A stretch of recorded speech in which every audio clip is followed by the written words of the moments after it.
Situado en la confluencia de las calles Almendro Aguilar y Madre de Dios, el Arco de San Lorenzo es el único vestigio en pie de la antigua iglesia de San Lorenzo. Un templo que se situaba entre los números 2 y 4 de la calle de San Lorenzo, de una sola nave, y que además se erigía como uno de los templos de mayor antigüedad de la ciudad de Jaén. Era una iglesia primitiva del siglo XIII, de las más antiguas, y lo que hicieron fue usar, parece ser, un antiguo bastión defensivo o lienzo de muralla, que era más bien el adarve. Eso lo aprovecharon como sacristía y se creó lo que hoy en día conocemos como el Arco de San Lorenzo. Tenía una gran torre campanario, tenía una puerta de acceso en la calle San Lorenzo. Con el abandono y el posterior paso del tiempo acabó derribándose y lo único que perduró en el tiempo fue el Arco de San Lorenzo. Si nos adentramos en el Arco de San Lorenzo, vemos que está dividido en dos plantas. En primer lugar, accedemos a lo que era la antigua capilla de la iglesia, un auténtico tesoro del arte mudéjar jiennense. Todo lo que es el alicatado, según entramos a la capilla de abajo, pues es una gozada. De hecho, hay algunos paños muy similares a los que hay en la Alhambra de Granada. Tiene además un zócalo revestido de yesería con diferente decoración geométrica y alegórica, y que además, aunque lo veamos nosotros en yesería blanca, tenía bosquejos o resquicios de pintura roja, lo cual nos puede indicar que yo creo que todo estaba decorado con esa técnica pictórica, que era pintura roja en almagras prácticamente. Motivos decorativos que efectivamente evocan en el recuerdo a la Alhambra de Granada. Por ejemplo, esa fina yesería empleada para cerrar el nicho que alberga la imagen de Cristo y que forma parte de la propia bóveda de ladrillo que encierra la capilla. Lo que es el alfiz que lo enmarca, la verdad es que es bastante curioso, ¿no? Porque además todo lo que es la yesería lo que va haciendo es adaptarse al propio giro de la bóveda, va incluso metiéndose hasta la propia clave de lo que es la propia bóveda central. Y la verdad que es una cosa curiosa porque nos hace incluso ir mirando hacia arriba y quizá puede a lo mejor denotarnos que toda la bóveda podría estar también decorada de esa guisa. Por una puerta lateral de arco ojival, accedemos a unas estrechas escaleras al segundo piso.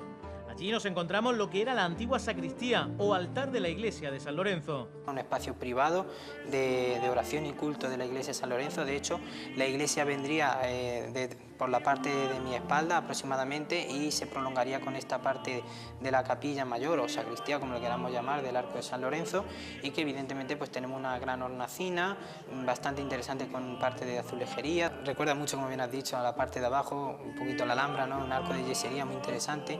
El único resquicio que se conserva de esta parte decorativa de la sacristía, y que seguramente estaría todo el arco tal cual.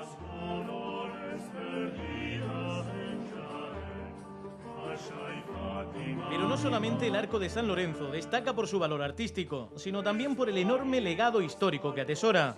Ya en el siglo XIV se cuenta que fue velado en la propia capilla Fernando IV, rey de Castilla, fallecido en Jaén.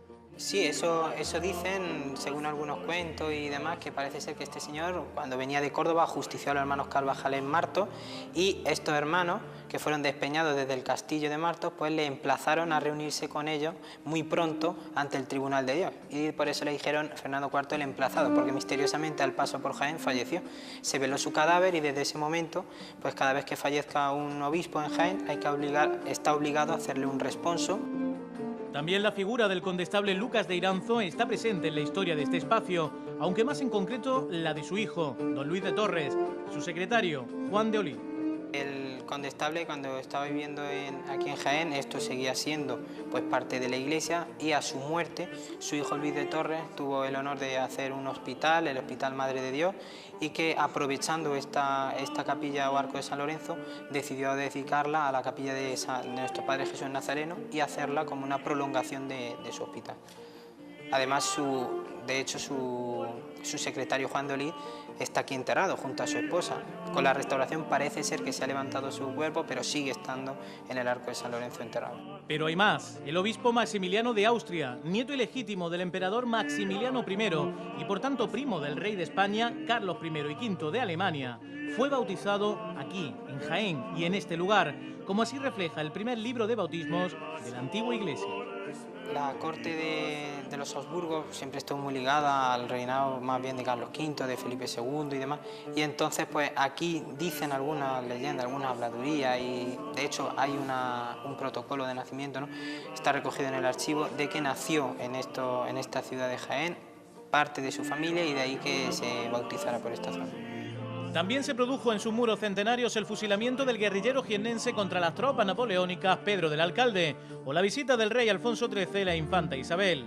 Tras el derrumbe de la iglesia en 1825, solo el arco quedó en pie en completo abandono y afortunadamente y tras intento de derribo, en 1877 fue declarado monumento nacional, lo que permitió su supervivencia.